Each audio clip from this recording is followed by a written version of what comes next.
Hey everybody, Miranda Kitterlin Lynch and Leon Thomas here for another episode of Checking In. Miranda, how are you? I'm amazing, Leon. I'm here in sunny South Florida. We've got graduation tomorrow. It's one of the most exciting times of the academic year. Oh, right on. How cool is that? Graduation. Yeah. Yes, yes. Yeah. That's exciting. And go ahead.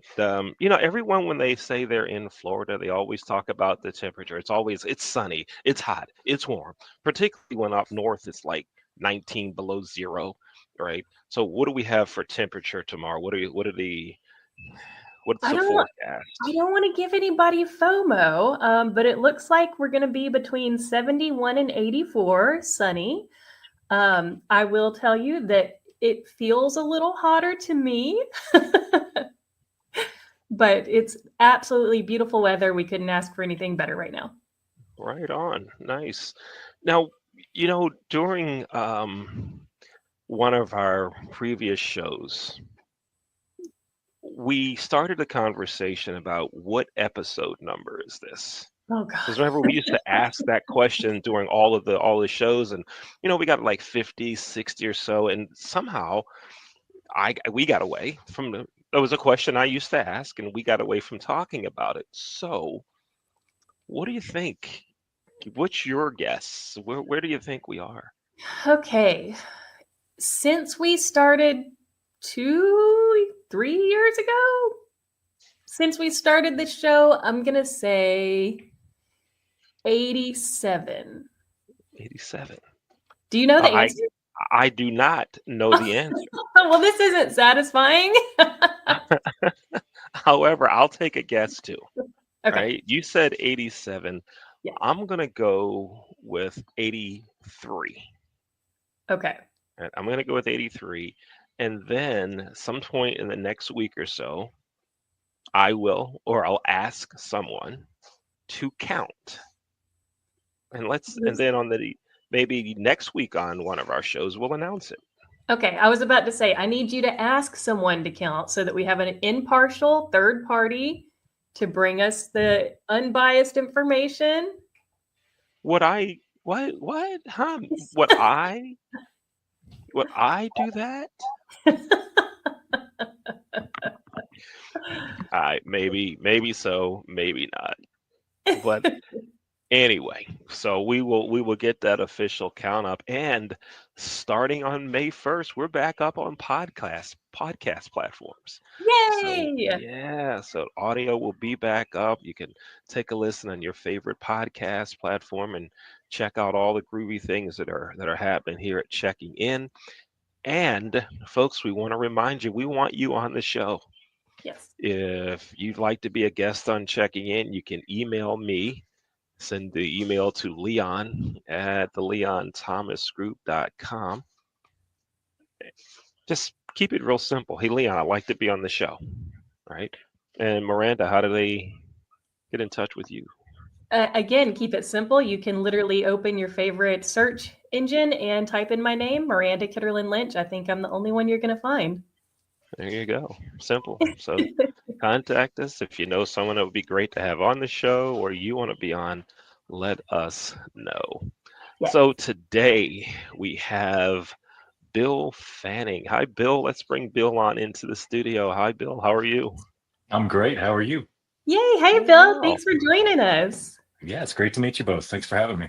Of course. Of course. So, for anyone who's not familiar with who you are and the work that you do, please share with us a little bit about you. Where do you come from? What do you do every day? What keeps you up at night? Save that one for last. First, give us a Okay, little fair enough.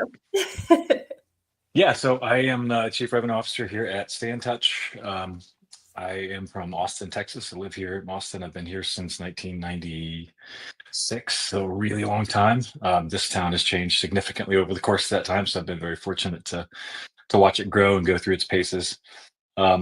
So I lead revenue and growth for Stayntouch. I've been in software business since the late 90s. Again, I feel really old saying that. Learned a lot through that process. I've been in hospitality software specifically for many years. Prior to this was with a company called Compete, which was restaurant management software. And then we ended up selling that company to a company called Restaurant 365, for those familiar. And then got back into hospitality software here with Stayntouch, and joined the company about a year ago now. So it's been a wonderful ride. I've learned a ton. That's awesome. And by the way, don't say you're old. I hate it when people say that. I'm about to be 45 and people will say to me, "Oh, no, you don't look a day over 35." And I'm like, "No, no.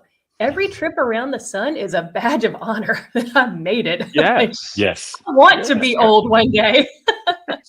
I appreciate that perspective. So tell me a little bit about Stayntouch. Like, just break it down as if I don't know anything.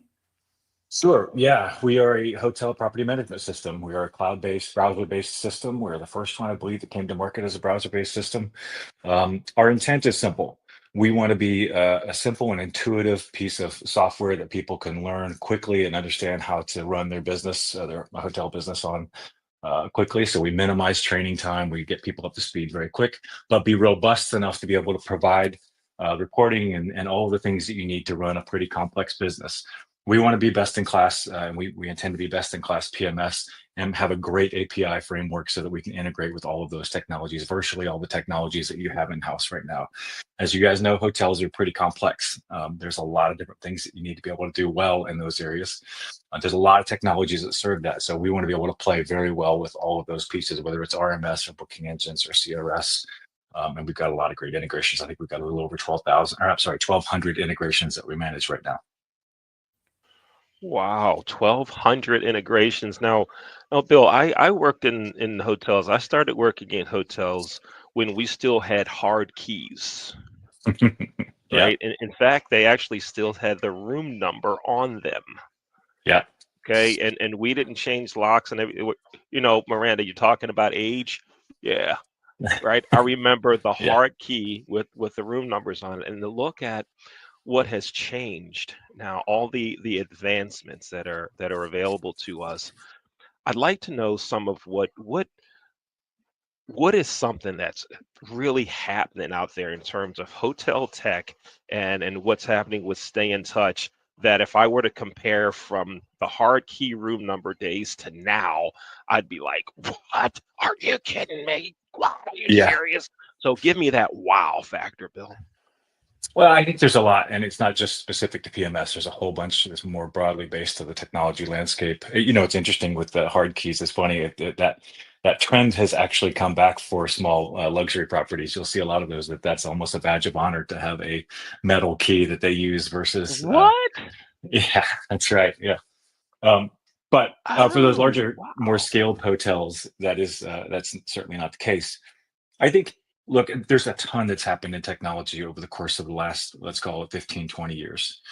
What's really interesting is that a significant investment in the technology landscape hasn't really come into the hotel industry until probably 8 or 10 years ago in a really big way, which means you've got a lot of big legacy systems that developed and grew up organically, over the past 20 years that are, very well-known systems, the Oracles of the world. There's a ton of them out there that everybody understands and knows how to use. The investment into this landscape here recently has really changed and added a whole bunch of different stuff. Booking engines, there's a bunch of different types of booking engines that are popping up all over the place. What you can do with rate management systems now, especially with AI being introduced into the equation and being able to grab a whole broader set of data to make some really smart decisions from a rate management perspective, is really fascinating to watch. There's a ton that's happening in this particular space right now. Hotels is a fun place to be. I was just looking up out of curiosity what year hotels began transitioning away from the hard metal key. And Ah, it's that the RFID key cards started gaining wider adoption in the 80s. I didn't realize that that was the timeline we were working with. Wow. yeah. So, how? I Yeah, it's pretty amazing change, and it's amazing to think that at one point that having that number on the room key was perfectly acceptable. You think about it in today's lens, and that's not an acceptable thing. I think the other couple of things maybe to think about just in terms of what technology can bring. The idea here is pretty simple. I don't want people using our technology and building processes to support technology. Technology should be there to augment what you're there to do, which is provide great hospitality. It should virtually be in the background. You should be very simple to use, easy to do your check-in, check-out process, easy to understand when rooms are available, when they're not available, how you manage that entire suite. It should be very simple for you to be able to put some processes in place to control rates and make sure that they're distributed appropriately. But you're not in the game of managing technology platforms. You're in the game of hospitality and providing great experiences for your guests. And so what we want to be is a seamless system that can blend in the background very easy. And so the employees and the folks that are running that organization can use them very simply and be able to do what they do best, which is provide hospitality. Yeah, absolutely. Absolutely. Did you ever envision when you started your career, did you ever see yourself in this place? Great question. You mean in this industry? Yeah. I didn't set out to be in the hotel industry, if that's what you mean. I didn't know much about it. I've been in technology in Austin for years and really even hadn't considered hospitality until I went to the restaurant software space. And there's a lot that I learned by getting into hospitality. And there's a lot of reasons why this is where I want to end my career, is certainly in hospitality. The people, the hospitality mindset are really pretty amazing things. Like, it's completely different from a lot of the other industries that I've sold into. It's interesting how insular these industries are as well, both restaurants and hotels. All the folks that I meet at the shows that I go to, like, I'm the weird one that's just come into hotels. Most people have been in hotels and they've stayed in their hotels, in the hotel industry, whether it's actually properties or technology support it for virtually their entire career. And it's I've learned that it's a really wonderful place to be. I learned it the hard way when I first came on board. If I can just share a quick example with Please. you. When I first came on board to restaurant software company, I think one of the thesis that we had was, well, we'll just hire software salespeople that understand software sales, and we'll teach them hospitality, or we'll teach them what they need to know about restaurants. That did not work well across the board. And what we realized very quickly was the importance of hiring folks, especially in our go-to-market team, that came from hotels or came from restaurants, that understood it quite well because they've lived it from day one. And they can then have an empathetic or a peer level conversation with folks that we want to talk to, versus someone in there just schlepping a tagline from a marketing organization that they may or may not really understand why that's the case. So we deliberately focus on hiring folks that understand the industry quite well, first and foremost. And then we'll make sure that the sales process and go-to-market processes are learned alongside of that. That's a good strategy. Leon? Bill, tell me, how to stay in touch? What processes are in place to help with training? I'm a kind of a retired hospitality trainer, and Yeah. I've seen other operational software, property management systems. And when a hotel first opens, when it's brand new, it Mhm. seems like there's an emphasis there on getting the team up to speed and learning the system. But what about that new associate that comes on board? Talk to me Mhm. some about training to make it easy for the hotels to get up and running on with Stayntouch. How does that work? Yeah, there's a couple different ways. First, I'll talk about once we implement and launch and the training process that happens there, and then I'll address the kind of the ongoing piece that you asked about. So first off, in implementation, we have a full library of video that's bite-sized chunks that allow you to take you through a process for understanding specific disciplines that the PMS can support. I've actually gone through it. Every one of our employees that come on board go through that Stay in Touch You process to understand exactly how each of those pieces work and how you digest that information. I don't think we can survive alone on video content. The video content can be the best content available. You still have to hold people's attention, and you still have to make sure that people really understand what that means. So often you see these technology platforms that come in with just a video training catalog, and people can click through it and watch it all day long, but you don't know if they're really digesting it and understanding it. So one of the things that we spend a lot of time with is first off, we don't outsource implementation. We don't outsource training. All of that is done by us because we want to make sure it's done correctly. We always try to make sure that people buy our 3-day training package on site. training or moving technology from one platform to another is generally the easier part of what happens in technology transformation. The hard part is cultural change and getting people on board with a new platform and changing what they do day in and day out to be able to use the software. So it's important for us to have trainers on site, walking people through that process to make sure they understand it really well and begin to develop what we call a center of excellence. Folks within that organization that really understand the software quite well, and then continue to train people as they go. As you bring new associates on board, there's two things there. There's obviously the video content that we talked about before. There's the internal center of excellence within your hotel that we want to make sure that you have a good core of people that really understand the software quite well. But we also, it's in the design and the intuitiveness of the software itself. The software needs to be simple for you to be able to pick up quickly and very intuitive for you to be able to understand the basics of how do I check somebody in and check them out. And we've deliberately built the software to be able to support that. Folks, we're talking to Bill Fanning with Stayntouch, hotel property management software. You can go to their website. That's stayintouch.com to learn more, and you can contact Bill directly. His email is bill.fanning@stayintouch.com. So you want to check out everything that's going on there with Stay in Touch. Bill, it was so really good to hear you say that videos aren't the only thing that's available, right? I am so tired of hearing people say, "Oh, we train them. We just give videos. We don't need training. The videos do it." And they don't even have them set up right. You can just fast forward through them, and at the end of it, click yes on the assessment button, and you're in. And every manager in the world thinks they're trained. Like, shut Yep. up. They're not trained. They trained Yes. you. They just looked at a video. So stop. Okay. I'm allowed to rant every show, Bill, and Yeah. this was No, the you're rant right. today. Quit that.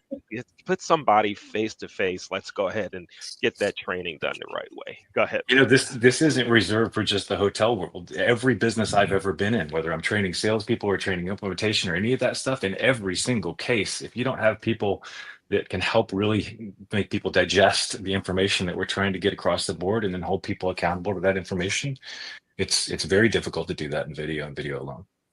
Yeah, I completely agree. And I'm not going to say that I do it, but I know some people probably fast forward through the annual training reminder videos and then just click the button at the end. I don't know what you're talking about.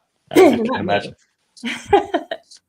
So, again, I just really want to reiterate how important it is to have effective training, because yes, on the surface, it looks like using this video system could be the most cost effective, reach the most people in the least amount of time, right? But if it's not effective, then you're just throwing your money away and you're opening yourself up for bigger issues, right? That's right. Spend a little more to save a lot, it would be my opinion. It's so big. I can't tell you how many times I've talked to customers in the past who said, well, it's not been a lot because we usually get on-site training. I talked to a customer about 6 months ago that went through the installation process and the training process. Everything went great. We had to go back out and train because they didn't do the on-site training. And their feedback to me when we went through that process was, well, we tried to save some money out of the gate by not doing on-site training. And it bit us. And so we're now doing that 6 months later, which is, went well, much better at that point. Yeah. Well, even better though if you don't have to go back and do it, right? You do it out of the gate. Don't learn that lesson the hard way. Yeah, absolutely. Yeah. So I'd love to ask you, we have a lot of discussion about artificial intelligence, and it's an area that I'm just now trying to dive into. There's so much that I'm learning I don't know and probably will never know because it's constantly changing. How do you see this benefiting people who are working in your role or our industry as a whole? What's the best way that you would advise someone to use AI in your field? Yeah. AI is or interesting. would you say don't use it? No, I think you definitely need to start to get an understanding of what AI can do. So first off, I would suggest for anybody, begin to play with AI. When I say play with AI, I mean, don't go download ChatGPT or go download any AI app that you want to do. Even Google AI. I mean, there's stuff that's built in there right now that's very simple to do with a very low hurdle to get in and understand it. and just start playing with it. Like, what can this do? And asking questions, and then you start to graduate through not just what AI can do at the surface level, but what does agentic AI look like? And how is it we're going to evolve into agentic AI, which from a travel perspective has potentially huge implications. What I mean by that is at some point, consumers can very well, I was testing this the other week we're planning a trip to Japan next year, lay out the entire itinerary, and let me give you a budget, and let me tell you the types of hotels I want to stay at, let me tell you the types of airfare I want to be able to take on. And it will eventually, very soon, and some of that's being tested right now, begin to be able to go book and do those things on your behalf right there. So there's some really significant things from a consumer perspective that AI will change this landscape really quickly. But I think your question is, what do you suggest for folks either in my role or in hotel roles to do to use AI? I think first get familiar with the types of things you can do. I don't like the idea of using AI just for AI's sake. There's a lot of companies out there that say, oh, we're an AI solution, or we've got AI integrated into our solution. And what they're really doing is glomming on the back of a tagline that everybody wants to hear about. And it's really just automated triggers that are happening within the software. It's not really large language model AI types of stuff. I do think that AI has some really powerful potential in there, especially around rate strategy, rate management, the things that it can do, and to leverage the data that's out there right now in your local areas to make really smart decisions. Seems like a really good place for AI to make a big impact in a short amount of time. At the end of the day, AI will take away the mundane tasks for those folks that are managing a technology process right now that are just a pain. AI will be able to do those things pretty simply. That's going to take some time to be able to work across the board, but there's a lot that can happen there. I think the biggest impact, and I'll leave you with this on for the AI topic, is the speed to solutions and technology solutions. What AI, I think the big impact here is going to be in a very short amount of time. Companies will be able to develop solutions from a technology perspective that we haven't even thought about and stand them up really fast and very low cost compared to what they've been able to do before. What AI's impact to the software development landscape is incredible. Like we start to turn software developers into editors more than we are creators. So you say, this is the problem I want to go solve. You start to build these prompts out within AI. It begins to go develop the software.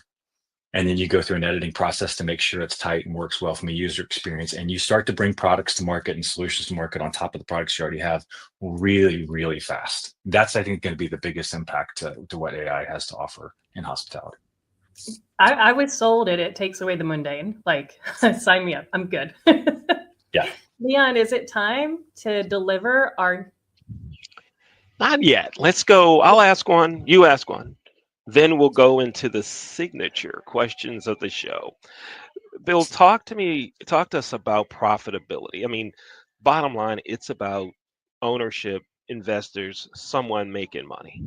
Yep. How does Stayntouch make sure that hotels have a handle on their profitability and become more profitable? What's in place there? Well, I think about it in terms of visibility and execution. Visibility, I think about it in terms of having the appropriate reports to be able to understand the economic landscape of your business, from top line to bottom line, how things are working, what's not working. I won't bore you with the details of the reporting capabilities and how that works at this point, but you have to be able to have a system that gives you great visibility into the numbers. And that becomes a reactive piece. That's more of a what's happened in the past. What's important is then how do you turn that into actions in the future in order to continue to drive additional profitability, whether that's driving more top line revenue by making sure that you're maximizing your upsell potential and selling all the attributes of your hotel that you can possibly sell, or maximizing your rate strategies, or those types of things to make sure that you're capturing money and not leaving money on the table, or making sure that you're maximizing occupancy by making sure that those rates are in the appropriate place depending on where you're at. From an overall occupancy perspective, there's a lot that goes by looking at the reports the right way and driving that execution in the software that allows you to drive really great top line results. I think managing the bottom line is critically important as well. And if I'm being honest, I think most PMS systems were probably built originally with managing the bottom line as their primary value proposition, but it's way more than that at this point. And what I mean by that is making sure that rooms are cleaned appropriately, that you've got time to market for your products they're ready to go, that you can get people in the hotel very fast. There's a lot that you can do to manage the bottom line in the software that I won't spend all that time on. But probably one of the biggest ones is time to train. As you know, especially in scaled hotels, there's a lot of turnover in hotel industry, especially at front house and maybe even housekeeping. And in those types of situations, you don't want to spend 3 to 6 months training someone on a PMS system only to have them move to another hotel. You need to be able to have them pick that up really fast so they can be effective quickly and drive value really fast. Yeah, Hope that helps. absolutely. No, that's fantastic. That's fantastic information.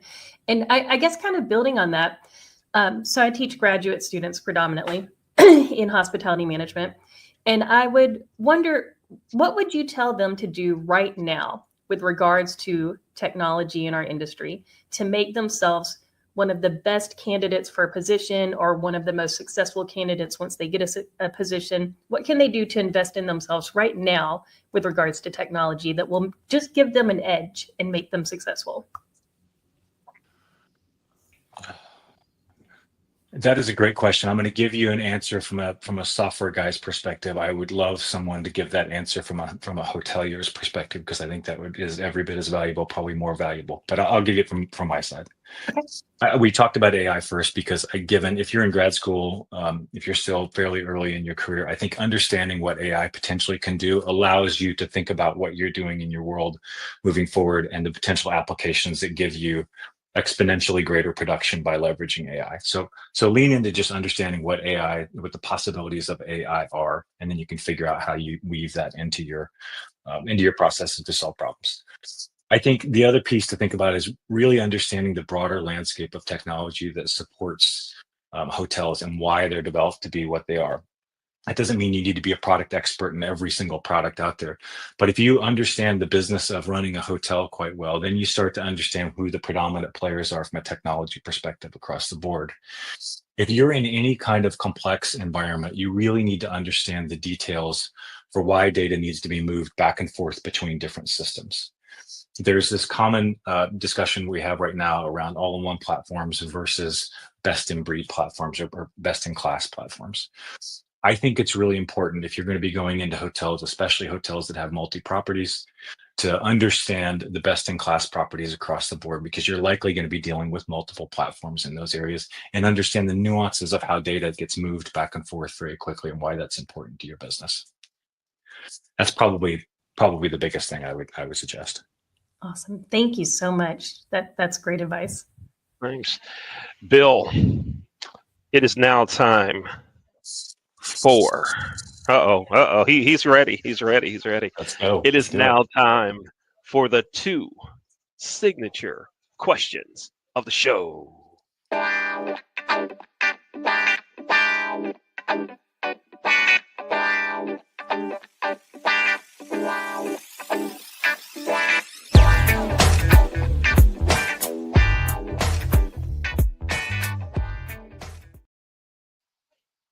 Okay. Before everybody starts emailing and texting again saying Leon is actually 3, you are correct. We just don't want to change the video because it allows this 30-second banter right here. That's all.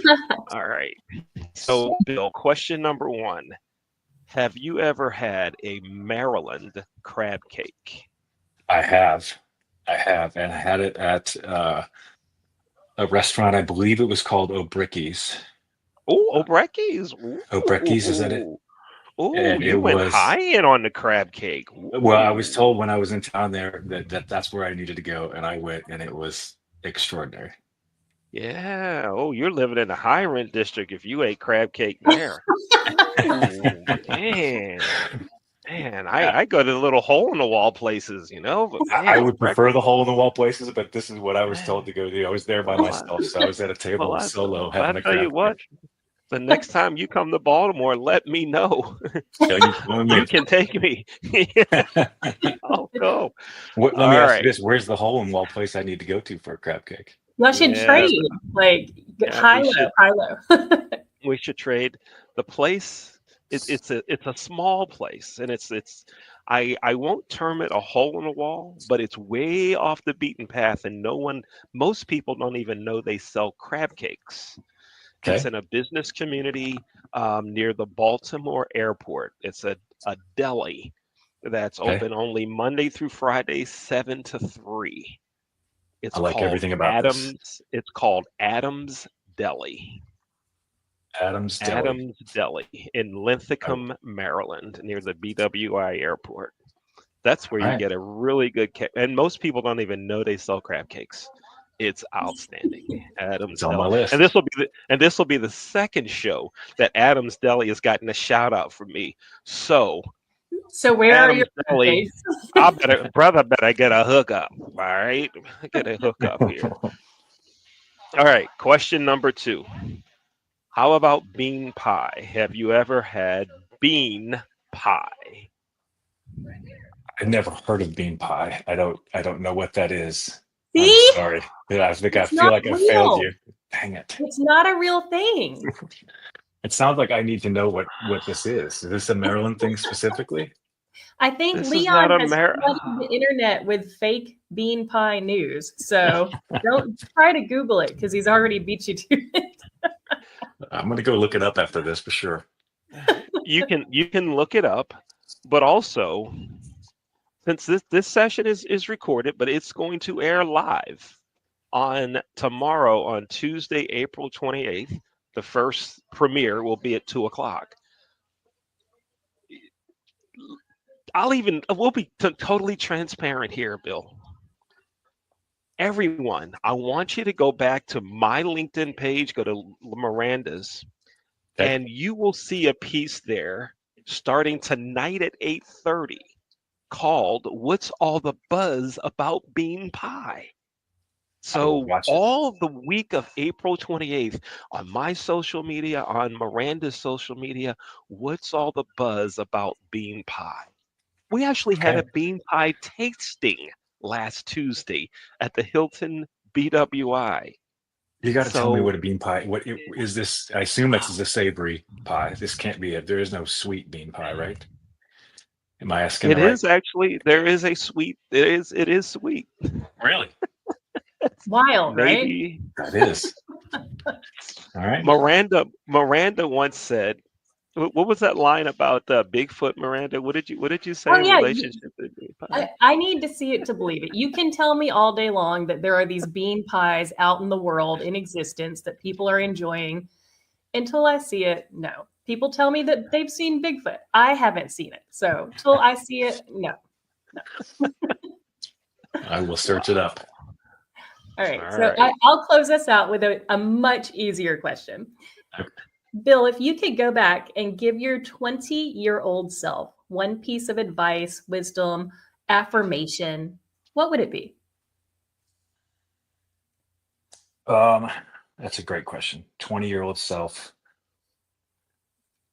I think the fear of failure is an enormous issue. I think a lot of folks deal with at all ages, and I think being comfortable with failing and not being so worried about protecting from the failure versus embracing going in and having those failures, because that's how we learn every single step of the way.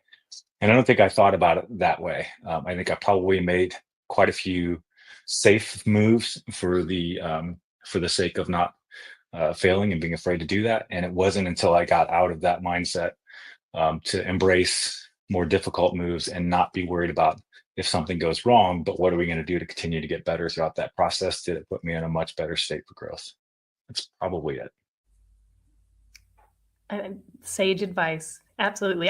That resonates for me, certainly. Awesome. Thank you so much, Bill, for being here. This has been a great conversation. Of course, it's great to meet you both. I will check out the Yeah. bean pie. All right. Please do. And folks, make sure you check out Stay in Touch. Go to stayintouch.com. Again, that's stayintouch.com.